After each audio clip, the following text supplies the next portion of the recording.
Assalamualaikum warahmatullahi wabarakatuh.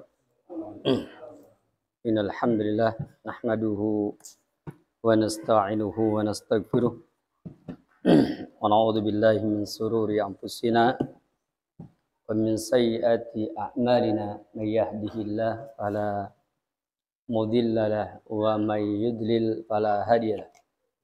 Asyhadu an la ilaha illallah wahdahu la syarika lah wa asyhadu anna Muhammadan abduhu wa rasuluhu alladzi la nabiyya ba'dah, amma ba'd. Akhwatal Islam rahimani wa rahimakumullah. Walhamdulillah wa syukru ala ni'amillah. Pada malam ini dengan takdir Allahu jalla dzikruhu kita dipertemukan di majlis ini yang semoga dirahmati oleh Allah Subhanahu wa taala. Salawat dan salam semoga tercurah kepada Nabi kita yang mulia Nabi Muhammad sallallahu alaihi wasallam, kepada keluarganya, kepada para sahabatnya, serta kepada pengikutnya yang setia sampai yaumul qiyamah. Jemaah sekalian rahimakumullah, di malam ini insyaallah taala kita akan memetik faidah dari sebuah kutib. Apabila kita sudah seperti ini, berarti sudah ngajarin tuh kepada anak kita ya tentang Rob, dan ini mudah dipahami. Yang menciptakan Allah, yang memberikan rezeki Allah, yang mengatur alam semesta dan seluruh urusan kita Allah, dan yang menguasai pembalasan Allah. Yang keduanya, apa yang keduanya? Di dalam kitab Sahih tadi disebutkan yang keduanya yaitu ya man nabiyuka, siapa nabimu. Ya, siapa nabimu? Pasti kita akan jawab ya, Nabi Muhammadun sallallahu alaihi wasallam. Mereka akan bertanya, Nabi itu apa sih? Ya jemaah ya. Kalau antum ditanya Nabi itu apa? Apa jawabnya?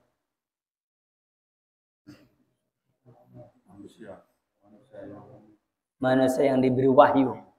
Kau takut menung wahyu ku apa sih? Ya, anak-anak mah gitu ya. Itu kalau ditanya apa itu nabi, ya jawabnya kayak tadi, manusia utusan Allah. Gitu ya. Nanti tanya lagi Allah itu siapa? Tadi sudah dijawab. Jangan nanya lagi, sudah yang tadi. Jamaah sekalian, ketika mereka bertanya tentang nabi umpamanya, ya, maka ketahuilah bahwa ketika mereka bicara tentang Nabi, ya, kita semuanya sudah tahu bahwa bicara tentang Nabi yang mereka ya katakan, yang mereka tanyakan kepada kita, mungkin yang lebih mudah itu siapa itu Nabi? Ya kayak tadi, Nabi adalah utusan Allah, begitu kan? Dengan membawa berita besar, ya, amma yatasaalun anin naba'il azim.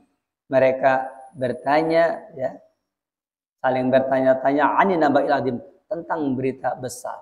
Jadi utusan Allah yang membawa berita yang besar, mendapatkan wahyu, berita dari Allah Subhanahu wa taala, berita dari langit. Itu Nabi. Berita besar yang dibawa oleh para nabi dan rasul adalah bukan hanya urusan dunia, tapi juga urusan akhirat. Begitu. Nah ini yang kedua itu memperkenalkan Nabi Muhammad. Ya. Kemudian yang ketiga, madinuka, apa agama kamu? Ya, maka kita jawab agamanya Islam. Ya, kalau mereka bertanya apa itu Islam, Islam itu tunduk dan berserah diri. Kenapa Islam dikatakan tunduk dan berserah diri? Karena orang itu hanya akan bagus keislamannya apabila orang tersebut tunduk dan berserah diri. Kalau dia tidak tunduk, menentang terus, tidak akan bagus keislamannya. Kalau dia tidak mau berserah diri, ya, maka dia tidak akan bagus keislamannya. Seperti itu. Oleh karena itu, tentu kita sangat bersyukur kepada Allah Tabaraka wa Ta'ala, kita diberi nama ya, agamanya Islam.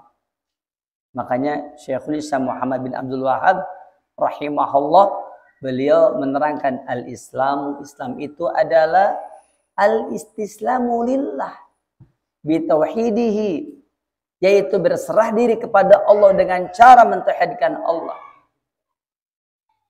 Kemudian wal inqiyadu lahu bi ta'ati, tunduk kepada Allah dengan mentaati Allah. Wal khulusu wal bara'atu, ya, wal khulusu wal bara'atu, berlepas diri, membersihkan diri, ya, anisyirki wa ahlihi, berlepas diri dari kesyirikan dan ahlinya, yaitu ahli kesyirikan. Nah, ini pengertian Islam yang diterangkan oleh Syekhul Islam Muhammad bin Abdul Wahab rahimahullah.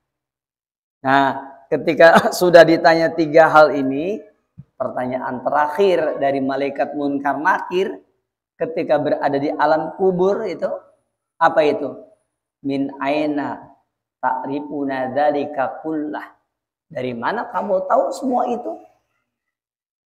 Dari mana kamu tahu bahwasanya Rabbku adalah Allah? Dari mana kamu tahu bahwasanya Nabi Muhammad? Dari mana kamu tahu bahwasanya dini al-Islam? Jawabnya, qala, hamba tersebut akan menjawab, qara'tu kitab Allah.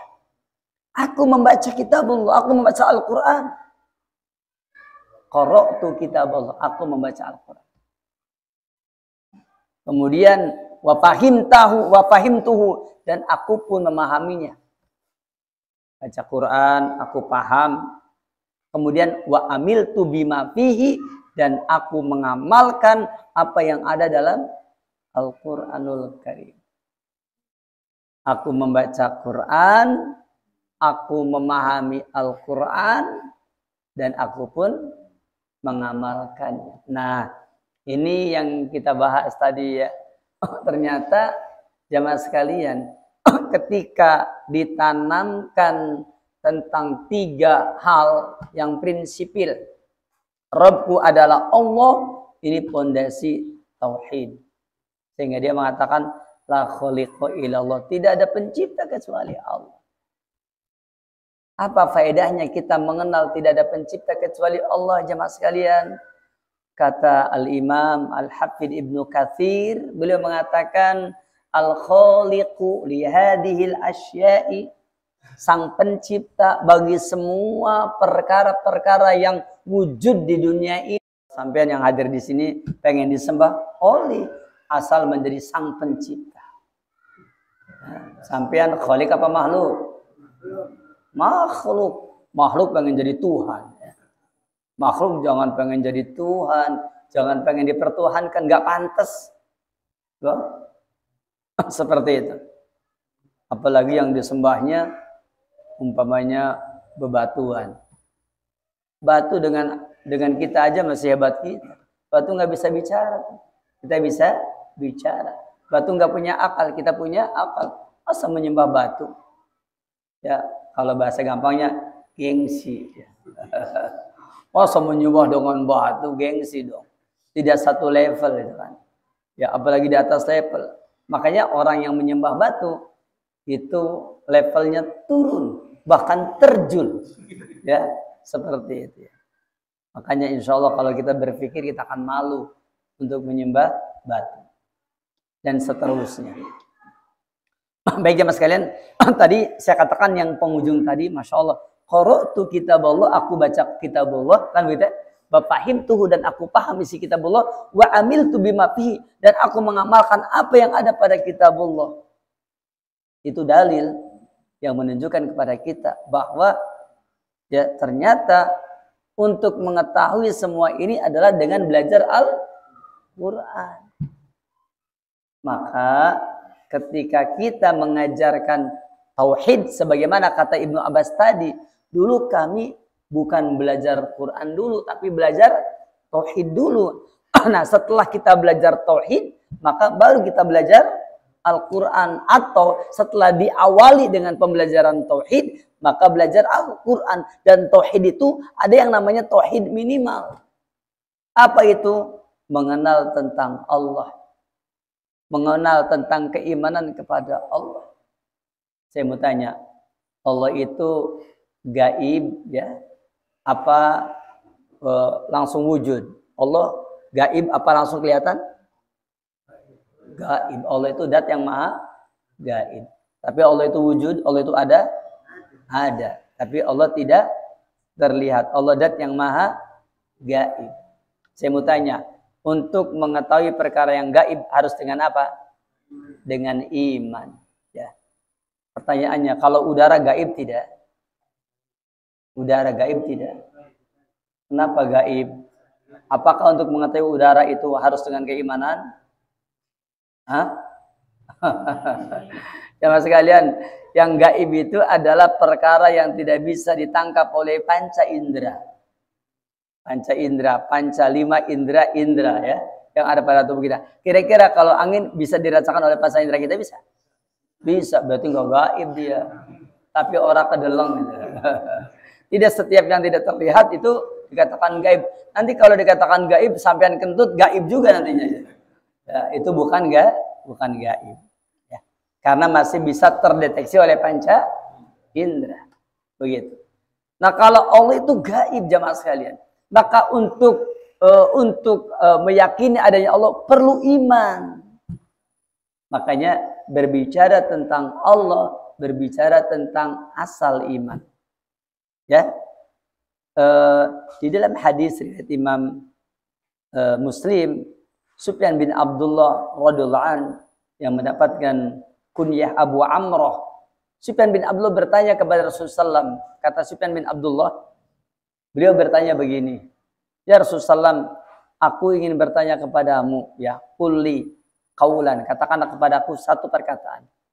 Ya, la as'alukum ba'dak, yang aku tidak akan bertanya kepada orang setelah engkau. La as'alu, ya. La as'aluhu, aku tidak akan bertanya, aku tidak akan meminta perkataan itu ba'daka setelah engkau. Atau siwaka selain daripada engkau. Maka apa kata Rasulullah SAW? Kul, katakan oleh kamu, amantu billah, aku beriman kepada Allah, summa istaqim, kemudian istiqomahlah. Makanya kata Syekh Al-Alama Abdurrahman bin Nasir As-Sa'di rahimahullah, beliau mengatakan, ya, aslul iman al-imanu billah.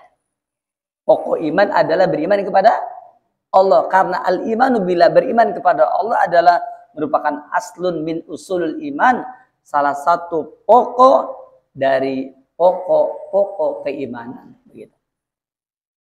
Salah satu pokok dari pokok-pokok keimanan.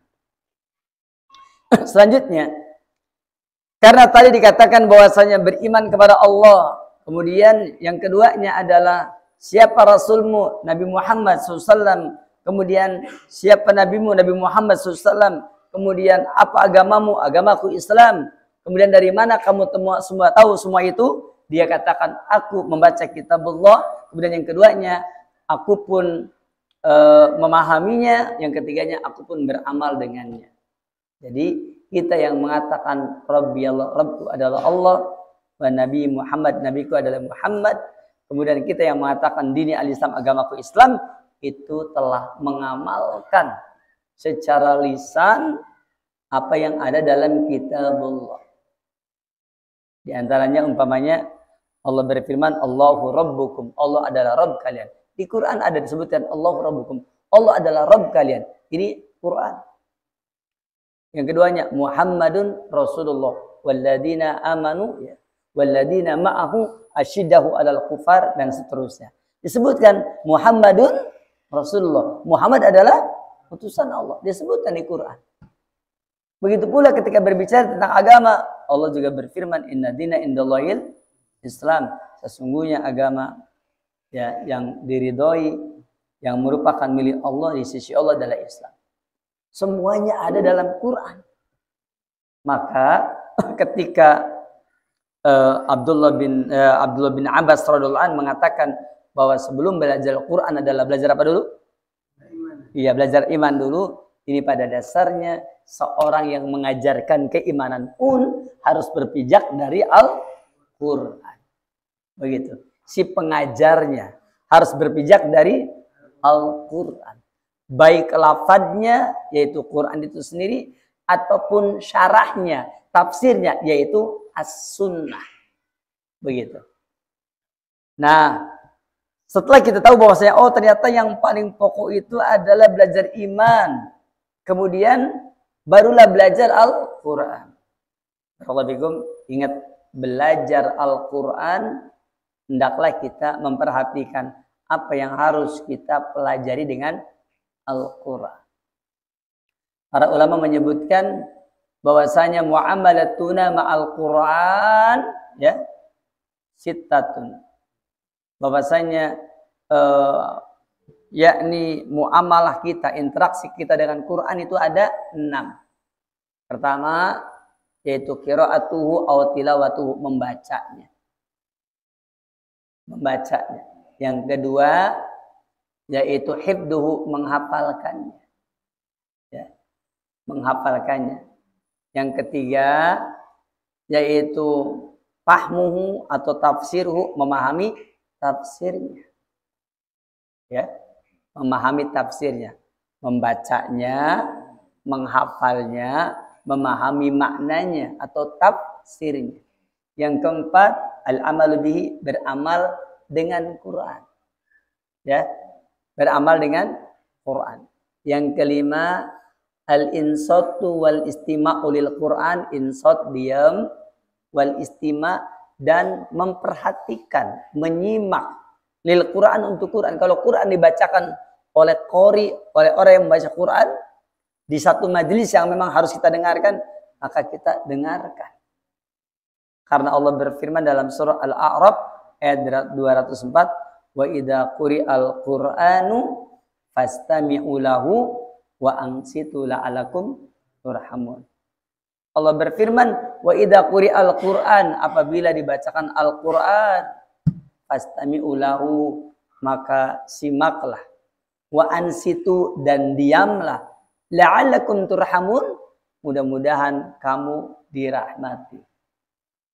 Nah, di sini kita lihat ada yang kelima tadi, al-insat wal istima' lil Quran, diam dan memperhatikan Quran yang sedang dibacakan. Yang keenam, yang terakhir, apa itu? Al-istishfa'u bil Quran, melakukan pengobatan dengan Al-Quran. Nah, jadi apa yakni tugas kita terhadap Quran? Kaifa muamalatuna ma'al Quran? Muamalatuna ma'al Quran sittatun.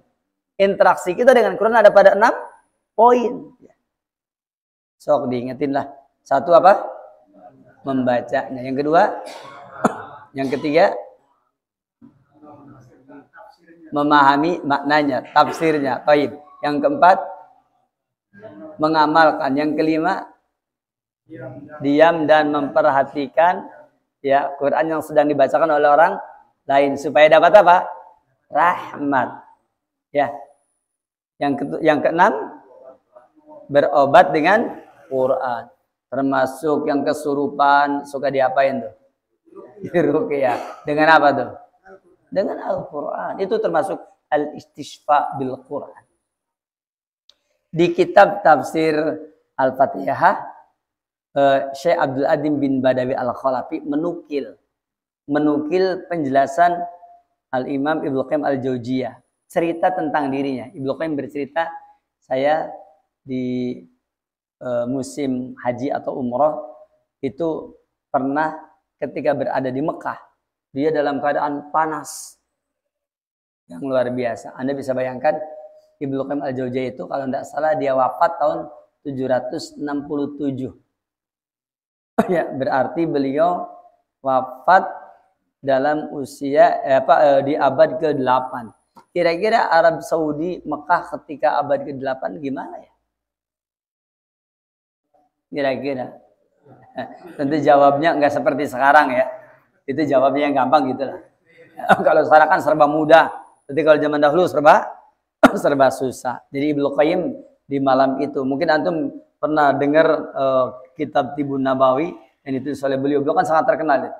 Ceritanya beliau waktu itu berobat, mencari obat.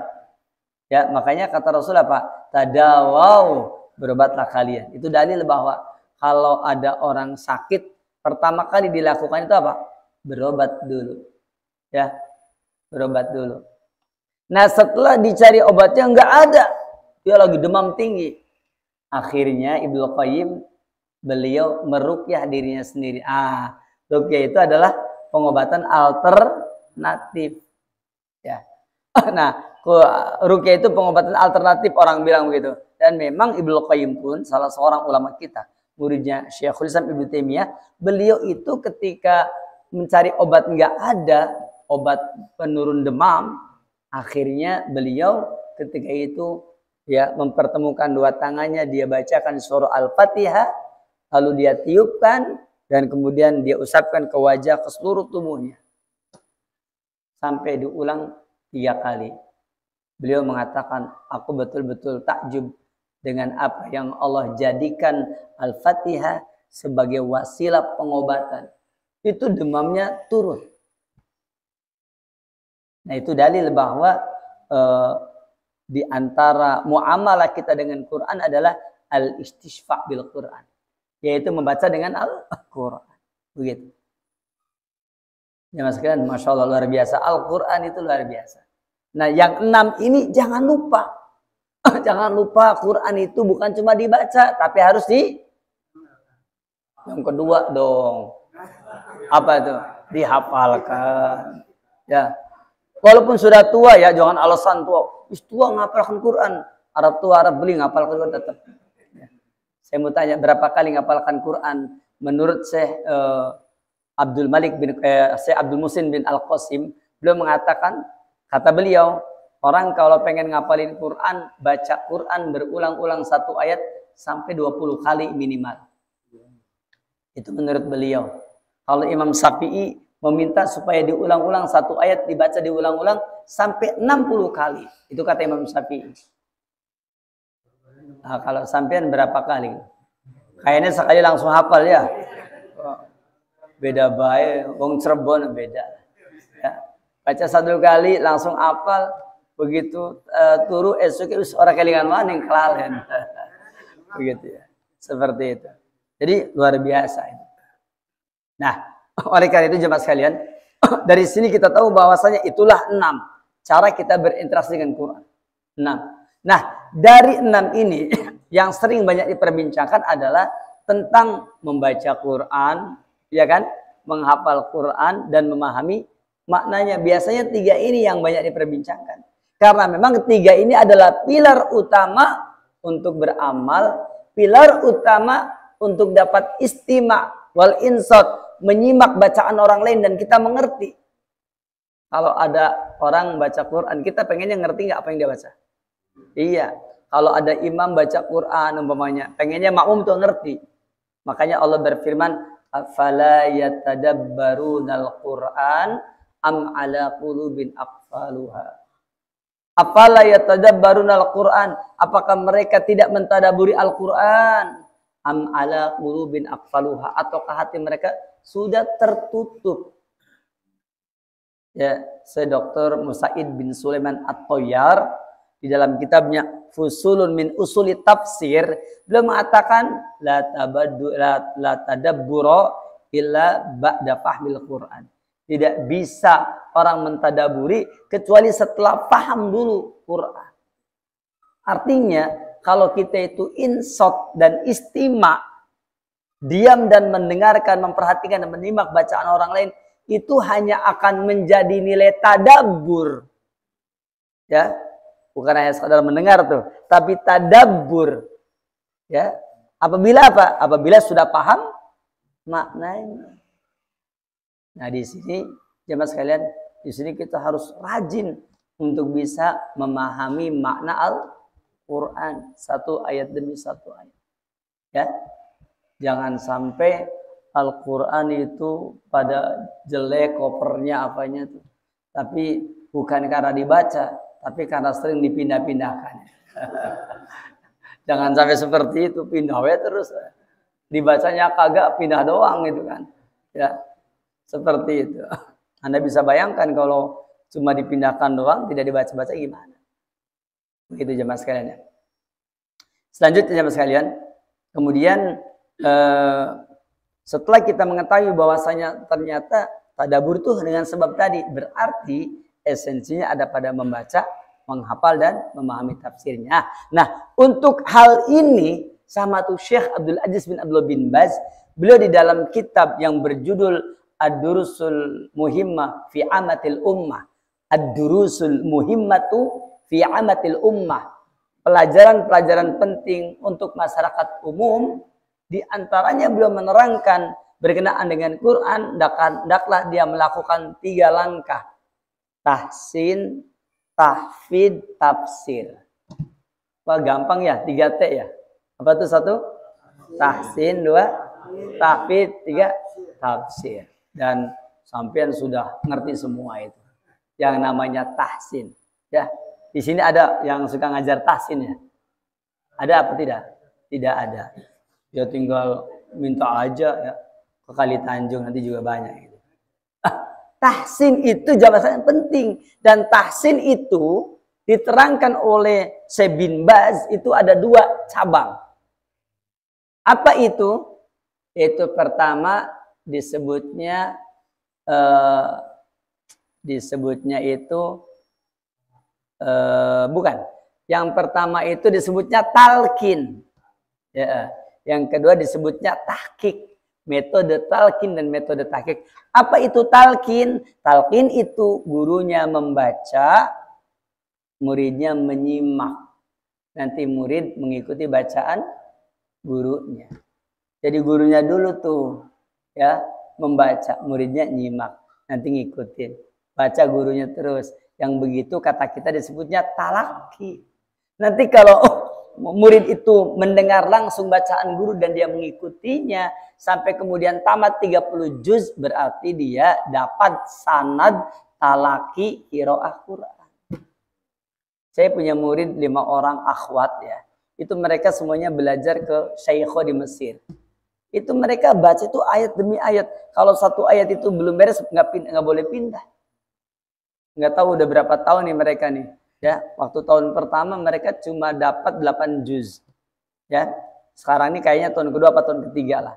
Jadi anak-anak kita nih ya, yakni yang talaki ke Syaikho di Mesir itu ayat demi ayat. Nanti kalau sudah selesai itu disebutnya ya sanad talaki dalam qiraatul Quran. Itu contoh ya. Di kita saya kira di Cirebon ini kan ada Syekh Abdul Rauf, siapa namanya? Itu bisa itu ya, artinya kita talaki kepada beliau. Ini yang pertama jemaah sekalian. Itu namanya metode talqin. Kata Syekh bin Baz, talqin itu gurunya yang membaca, kemudian muridnya mengikuti. Yang keduanya metode tahqiq. Tahqiq itu adalah muridnya yang membaca, gurunya yang mengoreksi. Namanya tahqiq. Nah, 2 proses talqin dan tahqiq disebutnya tahsin. Ya, disebutnya apa? Tahsin. Begitu. Tahsinul Quran. Belum belajar Al-Quran, sampean bakal mendapatkan ancaman. Kenapa? Saya datangkan keterangan dari Ibnu Taimiyah, man lam yaqra'il Quran faqad hajaruhu. Siapa yang tidak mau belajar baca Quran, maka dia sudah memusuhi Al-Quran. Dia sudah menjauhi Al-Quran. Sedangkan kata Allah apa? Inna qaumi ittakhadhu hadzal Qur'ana mahjura. Ya Allah, sesungguhnya kaumku mereka sudah menjadikan Quran sesuatu yang dijauhi. Itu keluhan Rasulullah dulu. Jadi sampai yang sudah tua-tua yang belum bisa baca Quran, segera belajar. Ya jangan sampai enggak. Yang penting belajar ya, bisa beli bagaimana nanti. Yang penting belajar saja dulu. Begitu, mau bisa mau tidak, yang penting mau belajar. Nanti kalau udah tua tuh alasan lagi apa? Matanya orang kedeleng. Harus pakai tulisan yang besar. Seperti itu ya. Jangan lupa untuk belajar Quran. Orang yang tidak mau belajar Quran sudah menjauhi Al-Quran, sudah memuji Al-Quran. Yang keduanya, man qara Al-Quran, udah bisa baca Quran, walam yafal ma'aniyahu, tapi nggak paham maknanya, faqad hajarahu, juga sama, sudah menjauhi Al-Quran. Tuh antum yang bacaan Qurannya udah bagus-bagus nih, tapi ternyata belajar tafsirnya males, tetap itu memusuhi Quran. Ada pada baik ya, pada baik. Jadi kalau gitu yang udah bisa baca Quran harus belajar apa? Belajar tafsir. Cuma sekalian, sekarang itu belajar tafsir mudah loh. Sampai apa nggak tahu ya? Mungkin nanti Pak Mulyadi bisa lihat. Sekarang itu ada tafsir Quran terjemah. Tafsir Al-Muyassar terjemah ada. Al-Mukhtasar fi tafsir diterjemahkan sudah ada. Bahkan Taisirul Kalimur Rahman fi tafsir Kalimul Manan, tafsirnya Sa'di yang diterjemahkan juga sudah ada. Yang belum ada tuh ininya untuk belinya. Kenapa? Karena nggak niat ya. Bahwa kalau niat mah hajatan duitnya akeh wani. Ya tidak. Sedangkan ini kan cuma berapa ratus ribu. Nah, silakan nanti setelah ngaji ini mikir-mikir lah. Iya ya. Lawas ngaji tapi kok saya belum bisa baca Quran. Oh iya, lama ngaji tapi kok saya belum paham makna Quran. Cobalah berpikir. Jadi nggak usah jauh-jauh mikirin apa? Mikirin ini itu. Nggak usah terlalu jauh-jauh mikirin tentang hal ikhwal yang macam-macam. Yang begitu saja dulu lah. Ya. Perkara-perkara yang sederhana maksudnya ya. Seperti itu. Sudah dua tadi ya. Berikutnya. Kemudian tadi tahsin ya. Dengan dua metode. Satu. Talqin. Dua. Tahqiq.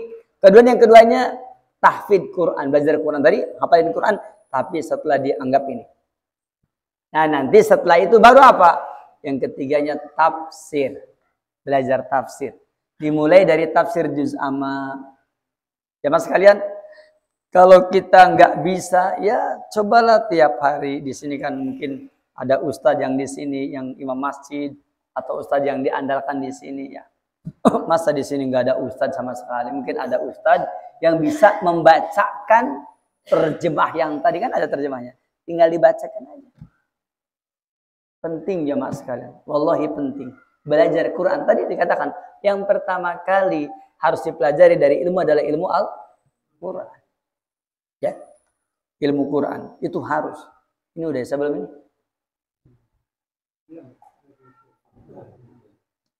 Belum. Sedang Isya.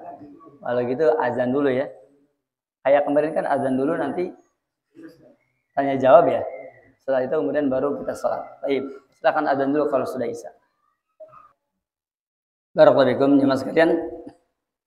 Yang ketiga tafsir tadi ya. Tafsir. Apa itu tafsir? Tafsir itu adalah bayanu ma'anil Quran. Bayanu menjelaskan ma'anil Quran, makna-makna Al-Quran. Itu tafsir namanya. Sekarang ada tafsir yang mudah ya. Yang mudah dipelajari. Ya, syukur-syukur ada guru pembimbing. Ya, saya kira mungkin juga antum perlu ada yang mewakili untuk belajar tafsir di majlisnya Ustaz Muhammad Thahara hafizahullah, karena beliau kan punya majlis tafsir ya. Itu bisa umpamanya di mana? Di As-Sunnah umpamanya bisa itu belajar tafsir di sana. Setiap malam apa atau mungkin setiap hari Ahad ya. Seperti itu perlu ada. Kenapa? Karena mempelajari Quran penting. Ya. Atau kalau antum pengen di majlis, saya juga ada. Saya punya majlis tafsir setiap Ahad pagi di apa namanya? Di Jalan Sepakat ya. Namanya Masjid As-Somad, Masjid Bambu. Itu juga bisa ya. Barangkali ke sana nggak sempat ya, bisa ke majlis saya. Atau majlis yang lainnya yang mungkin yang dekat, mungkin di UBK dan seterusnya. Juga bisa yang lainnya kalau ada ya. Itu penting, belajar tafsir itu penting, wallahi lebih penting daripada belajar hadis. Karena apa? Karena kita tahu Al-Quran tentu saja merupakan firman Allah, di dalamnya banyak kemuliaan-kemuliaan Bahkan semata-mata membacanya saja satu huruf, yakni kebaikannya 10 kebaikan, satu huruf. Ya, oleh karena itu ya tentu saja kita perlu perhatian dengan itu. Nah, apabila kita sudah demikian, maka insya Allah Ta'ala, maka poin yang pertama tadi, bahwa kita belajar iman, lalu kemudian belajar Al-Quran. Ini kita baru 2 poin ya. Ya nanti poin yang berikutnya masih tetap judulnya yang tadi hal-hal yang penting dalam menuntut ilmu dulu. Ya. Saya hanya akan menerangkan mungkin beberapa episode lah. Mudah-mudahan bermanfaat ya. Ya, nanti setelah itu baru kita berpindah ke yang lainnya insya Allah. Tetapi sesuai dengan arahan yang kemarin bahwa thalabul ilmi asasun fitasi taubatik. Bahwa menuntut ilmu adalah merupakan pilar utama ya di dalam apa? Yaitu di dalam membuktikan benarnya pertobatan kita. Dan mudah-mudahan apabila kita sudah memahami maknanya, maka kita bersemangat untuk mengamalkannya. Makanya kata Ibnu Taimiyah, man qara'al Qur'an, siapa yang sudah bisa baca Quran, wa fahima ma'aniyahu, dan juga sudah paham maknanya ya, termasuk para ustadz ya, para asatid atau para mubalik, para duat ya, para ulama yang sudah paham maknanya. Namun walam ya'mal bima fi, tapi dia tidak mengamalkan isi Quran, faqad hajarahu, sama. Dia pun termasuk orang yang menjauhi Al-Quran. Ternyata menjauhi Al-Quran itu terkena kepada semua orang. Yang belum bisa baca dimotivasi agar bisa baca. Yang sudah bisa baca dimotivasi agar mengerti makna Quran dan tafsirnya. Yang sudah mengerti makna Quran dan tafsirnya dimotivasi supaya mau mengamalkannya. Karena tidak ada kehidupan yang paling indah melebihi dari keindahan orang yang belajar Al-Quran, mengamalkannya, kemudian mengajarkannya. Semoga Allah Jalla Dzikruhu memudahkan kita untuk di jalan ini. Cukup dulu barangkali, dan dipersilakan barangkali ada pertanyaan. Ya. Kalau talaqti dengan talqit itu sama. Talaqti artinya menerima. Fatalaqqa Adamu min rabbihi kalimatin fataba alaih. Ya, maka Nabi Adam menerima beberapa kalimat dari Rabb-nya. Lalu Allah Subhanahu wa taala menerima tobatnya. Wah, ternyata luar biasa. Di sana Nabi Adam alaihissalam menerima tobat ya. Menerima beberapa kalimat untuk bertobat. Masih ingat apa tuh yang diterima tuh bacanya? Rabbana dalamna anfusana wa illam taghfir lana wa tarhamna lanakuna minal khasirin. Itu kan talaqqa Adam dari Allah langsung. Nah, kalau tadi talaqi itu artinya menerima. Kalau tahqiq itu ya, tahqiq itu adalah si murid membaca, si guru mengoreksi. Jadi tahqiq itu asal arti koreksi. Murid membaca, guru mengoreksi. Kalau talqin, guru membaca, murid mengikuti. Begitu. Itu talqin namanya.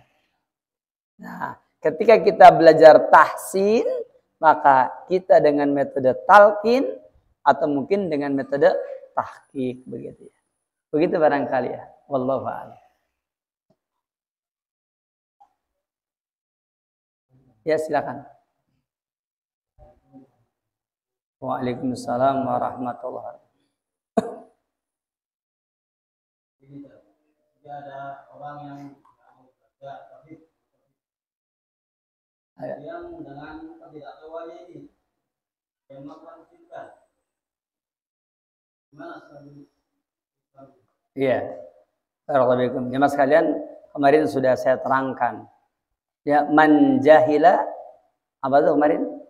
Man jahila ulima. Kalau orang yang bodoh itu ulima, dia harus diajarkan ilmu.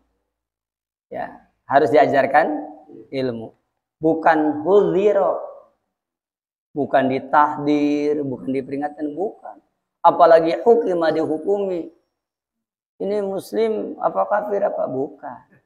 Ya, jadi salah satu kesalahan sebagian orang bodoh kok malah dihukumi. Orang bodoh kok malah ditahdir, diperingatkan. Itu keliru. Keliru. Karena apa? Karena Nabi kita yang mulia, Nabi Muhammad SAW, itu berdakwah tidak cuma sekali. Dia keluar masuk kepada orang kafir, mengajak lagi. Emangnya cukup sekali? Coba kira-kira yang menerangkannya Nabi dengan yang menerangkannya sampean nih. Kira-kira lebih dimengerti mana? Oh, Oke ya. Sekarang orang kafir umpamanya didakwahi, itu cukup sekali tidak? Kan berulang kali. Kalau seorang kafir saja didakwahi berulang kali, apalagi dia seorang muslim.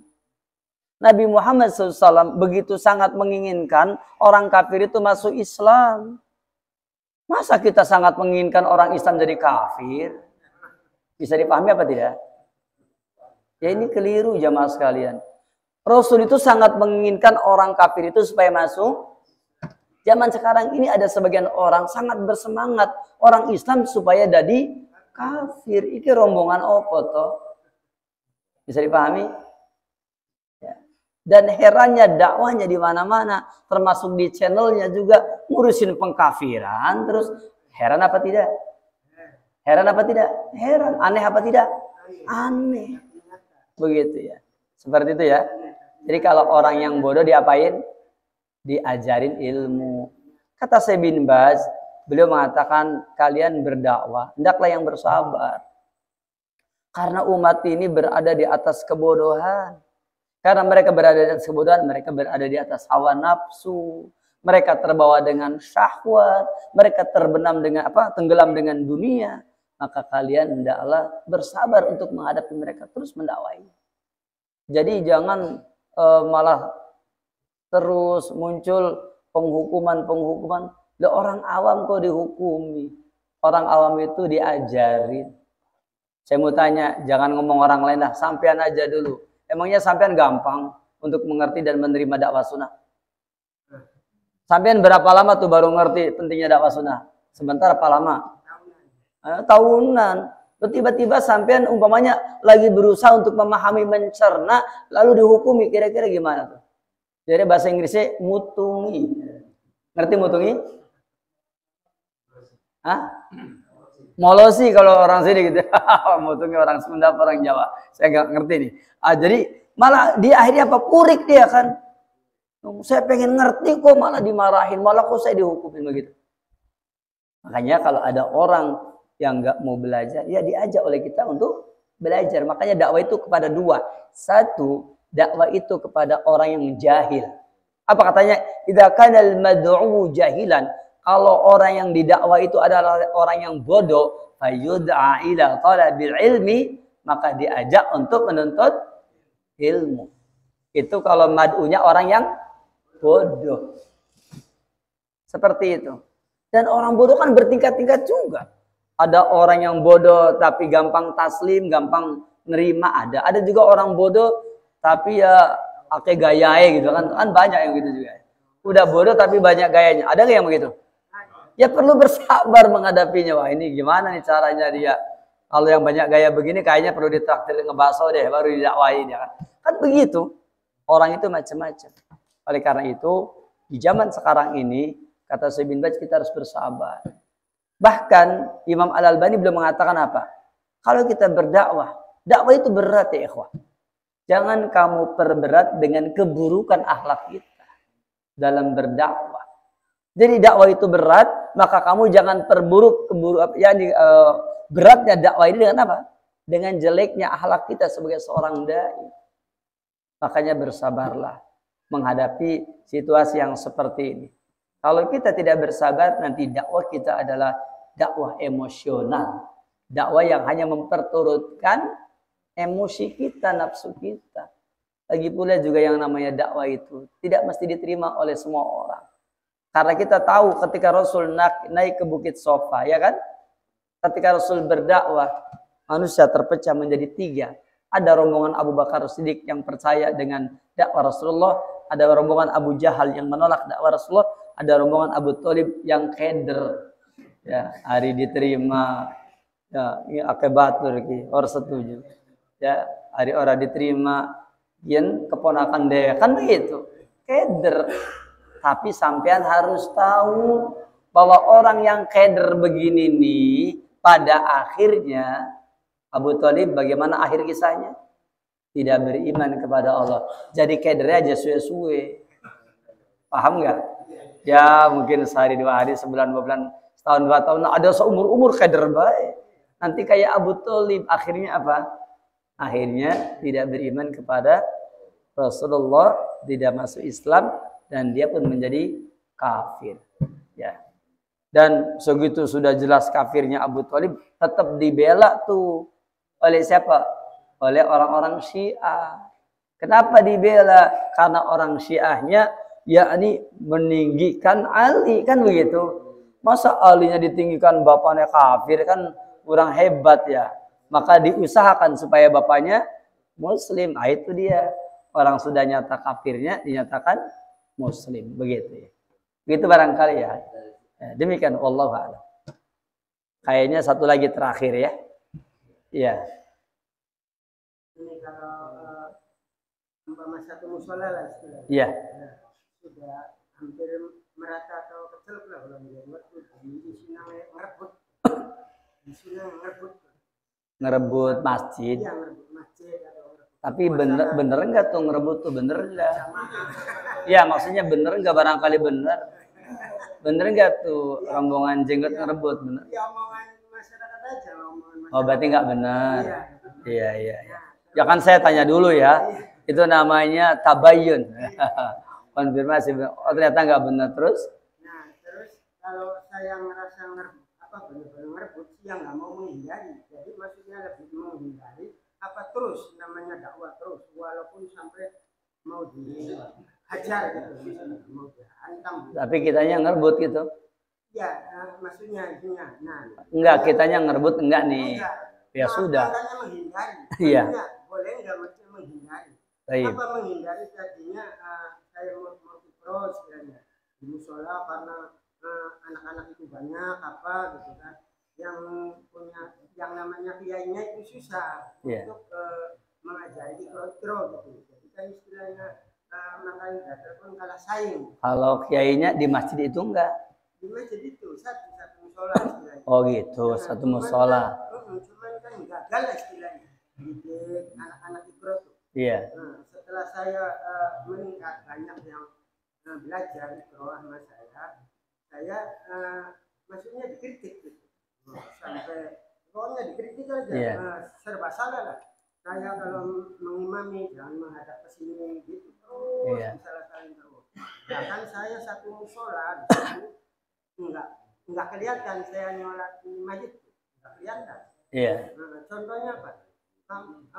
Kamu tuh kalau ada masjid di musola enggak nyolati, gitu maksudnya. Berarti ini enggak kelihatan. Saya sholat di situ tuh. Padahal saya penduduk situ. Dan sholatnya di situ. Kenapa sampai nanya gitu? Kok saya di sholatnya di sini? Yang enggak kamu sholat aja tuh. Sholat terus masih nanya siapa sok? Lu sampai segitu. Iya, taib. Jadi lebih menghindari apa terus? Ya, taib. Jadi kalau yang begini ini biasanya satu itu jarang ngobrol tuh dengan kiainya. Jadi langkah pertama diajak ngopi gitu. Itu yang pertama. Yang keduanya jadi bekelin gitu kan. Sesuatu yang bisa kita berikan kepada dia. Dakwah dengan mal. Ada pepatah bilang lisanul hal afsahu min lisanil maqal. Jadi dengan perbuatan itu lebih berkesan daripada dengan perkataan. Tadi pertama tentang menjadi imam masjid, biarkan saja imamnya dia, biarkan saja mau berapa puluh tahun dia imamnya, silakan. Ya, saya di kampung nih di pesisir sama Dikun ya, itu saya nggak suka jadi imam, nggak apa-apa, biarkan saja. Tapi akhirnya apa? Satu waktu imamnya bilang kepada saya tuh, gantian dong, masa saya terus imamnya, kemajuan luar biasa itu kan. Gitu ya. Kenapa ada kemajuan? Memang ada triknya. Itu tadi dakwah bil mal. Ternyata punya pengaruh yang besar. Itu yang pertama ya. Jadi kalau imam apa berikan saja kepada dia satu. Yang keduanya ngajarin ngaji.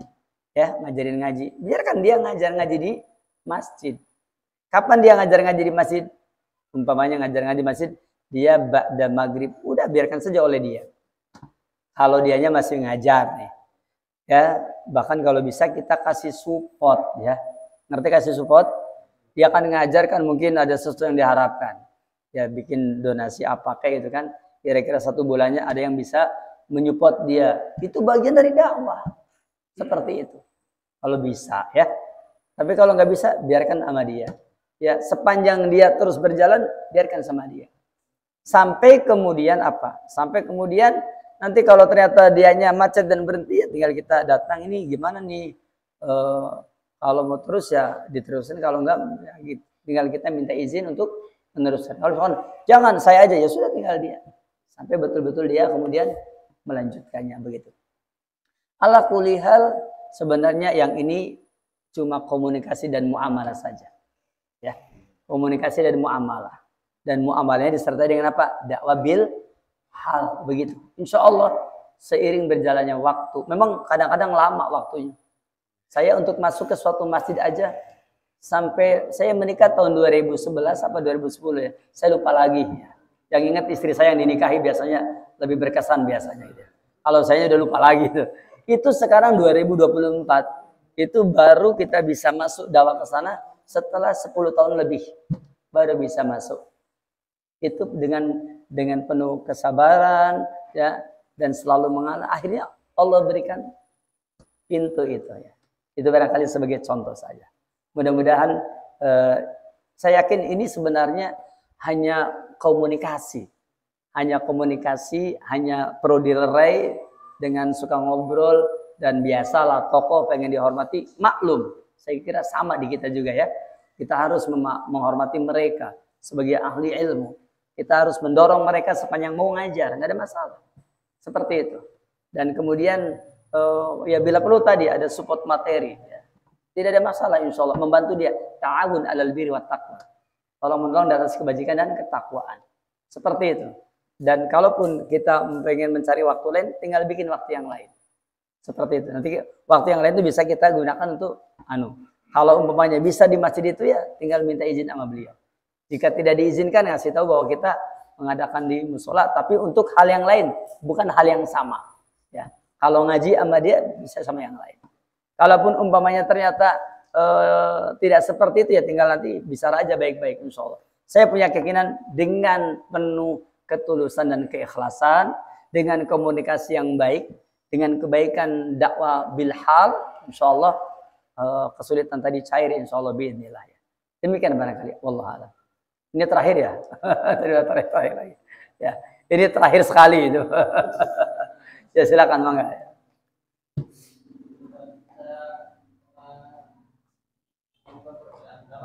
Gimana? Tentang iya.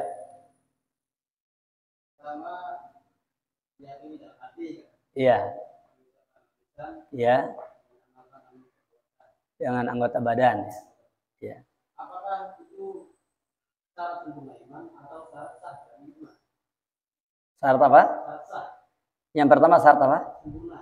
Iya, oke. Barakallahu fikum. Jemaah sekalian, barakallahu fikum. Antum harus tahu ya tentang masalah ini nih. Masalah ini terus begini. Pertama, para ulama kita telah menyebutkan tentang ta'riful iman. Al-imanu qaulun wa amalun. Ada yang ta'rifnya seperti ini. Nanti qaulunnya ditafsir jadi 2. Qaulul qalbi, qaulul lisan. Perkataan hati maksudnya i'tiqadun bil qalbi. Terus kemudian yang keduanya yaitu qaulul lisan, perkataan lisan. Seperti itu. Perkataan lisan yakni maknanya iqrarun bil lisan. Makna iqrarun bil lisan adalah yakni mengikrarkan 2 kalimat syahadat. Asyhadu alla ilaha illallah wa asyhadu anna Muhammadar Rasulullah. Kalaupun iqrarun bil lisan yakni mengucapkan la ilaha illallah tidak ada masalah. Karena la ilaha adalah bicara tentang Allah, Allah adalah al-aslu ya, yakni al-ghayah yang menjadi tujuan. Adapun rasul adalah al-far'u, yakni yang menjadi wasilah untuk suatu tujuan, enggak ada masalah.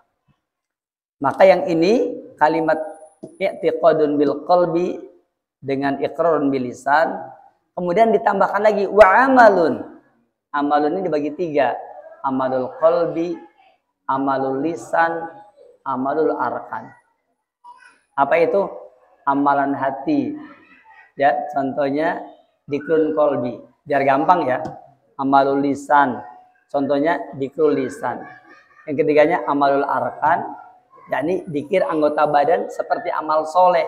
Masuk masjid kaki kanan dulu, keluar masjid kaki kiri dulu, itu namanya ya amalun bil arkan. Seperti itu atau dikrul arkan. Nah, pertanyaannya adalah apakah yakni semua ini adalah merupakan syarat sah iman ataukah ya, sempurnanya iman?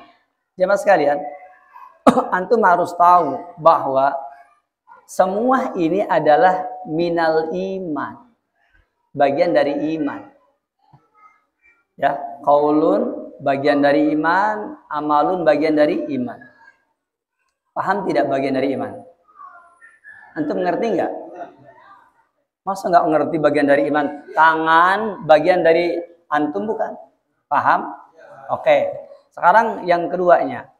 Tentang apakah semua ini adalah syarat sah iman? Biasanya yang dipertanyakan itu adalah amalan. Amalan itu adalah syarat sah iman bukan? Biasanya begitu. Kalau 1, 2 biasanya jarang dipertanyakan. Amalan syarat sah iman, maka antum harus tahu jawaban dari Syekh Shalih Fauzan. Syekh Shalih Fauzan beliau mengatakan di dalam risalah khusus tentang al-iman, kata beliau, kalau yang namanya syarat sah itu adalah bukan bagian dari iman. Contoh, syarat sah sholat apa? Wudu kan? Coba saya mau tanya, apakah wudu bagian dari gerakan sholat? Amalan sholat bagiannya bukan? Bukan. Maka kata beliau, kurang tepat mengatakan amalan ini adalah syarat sah iman. Kurang tepat. Bisa dipahami? Karena kalau antum mengatakan ini adalah syarat sah iman, ya, maka berarti dia sesuatu yang di luar iman. Begitu loh, bisa dipahami? Ngerti apa ora? Baru ngomong begitu aja udah pusing kepalanya. Syarat sah sholat itu kan wudhu. Saya mau tanya, apakah wudhu bagian dari gerakan sholat? Nah, kalau syarat sah iman itu adalah amalan, berarti amalan bagian dari iman bukan?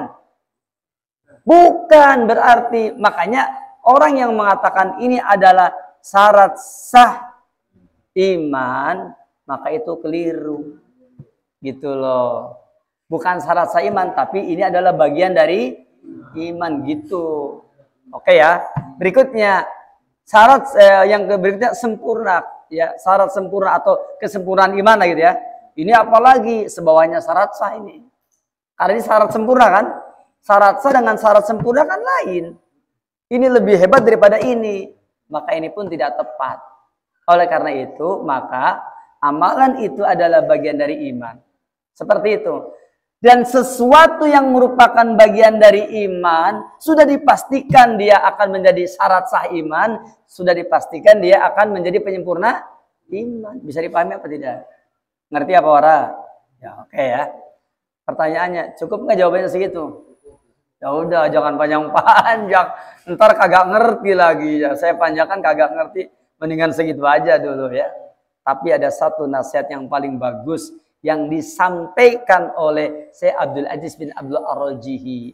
Kata beliau, murji'ah yang rusak itu adalah murji'ah yang sama sekali tidak menjadikan amalan ini bagian dari iman, tidak masuk sama sekali syarat sah iman, tidak masuk sama sekali kesempurnaan iman, karena pada dasarnya mereka yang murji'ah tetapi murji'ahnya masih menjadikan iman, menjadikan amalan adalah merupakan motivasi setelah dia i'tiqad bil qalbi dan iqrar bil lisan, maka ini jauh lebih baik daripada yang menghilangkan sama sekali.